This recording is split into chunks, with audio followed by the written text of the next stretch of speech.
You put your head down, do the work, and play exactly by the rules. Yet you still end up watching a colleague capture the promotion through office politics, or losing a client to a competitor who is willing to cut corners. This deep frustration stems from our early childhood conditioning. We were promised that ethical behavior and hard work would automatically trigger a reward, that merit was the primary governing principle of adult life. But the reality of the professional world rarely matches that promise. We frequently see less deserving individuals advance, while those who strictly follow the rules remain stagnant. Clinging to the belief in a fair world creates a specific form of paralysis.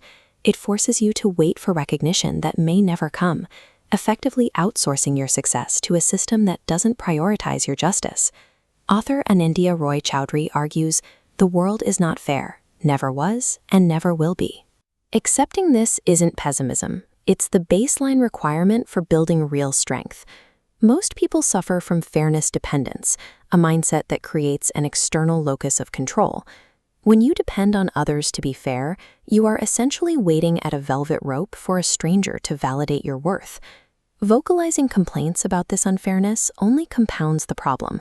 It signals a victim mentality, telling those around you that you are powerless, which often invites further exploitation. Reclaiming power requires a difficult psychological pivot. By moving from asking, "Why isn't life fair?" to "How can I succeed regardless?" you shift the responsibility back to your own strategic action. This discomfort is the exact price of moving from a passive observer to an active creator of your own results. Succeeding in an unfair world requires looking at human nature without filters. People are driven primarily by self-interest, responding to immediate incentives and pressures rather than abstract principles of justice. Faced with unfair treatment, moral outrage creates friction and wasted energy. Strategic thinking uses the situation as data to refine your approach. This cycle demands 3 answers. What can be learned? How do I protect my interests? What capabilities make me less vulnerable? This shift allows you to design interactions based on how people actually behave. Instead of hoping for honesty, you create environments where honesty is the most beneficial path for everyone involved. Viewing human nature through the lens of self-interest provides the raw data needed to stop reacting and start maneuvering. It turns unpredictable social dynamics into a manageable set of incentives. The only permanent solution to unfair treatment is capability dependence. Entitlement-based thinking waits around for external recognition, while competence-based thinking actively builds real leverage through isolated, relentless momentum. This competence compounds.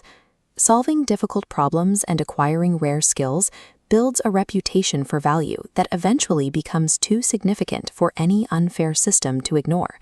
Power derived from the favor of others is inherently unstable. True personal power is grounded in the ability to deliver results that others genuinely need. When you focus entirely on becoming fundamentally valuable, you actively manufacture your own immense strength deep below the surface.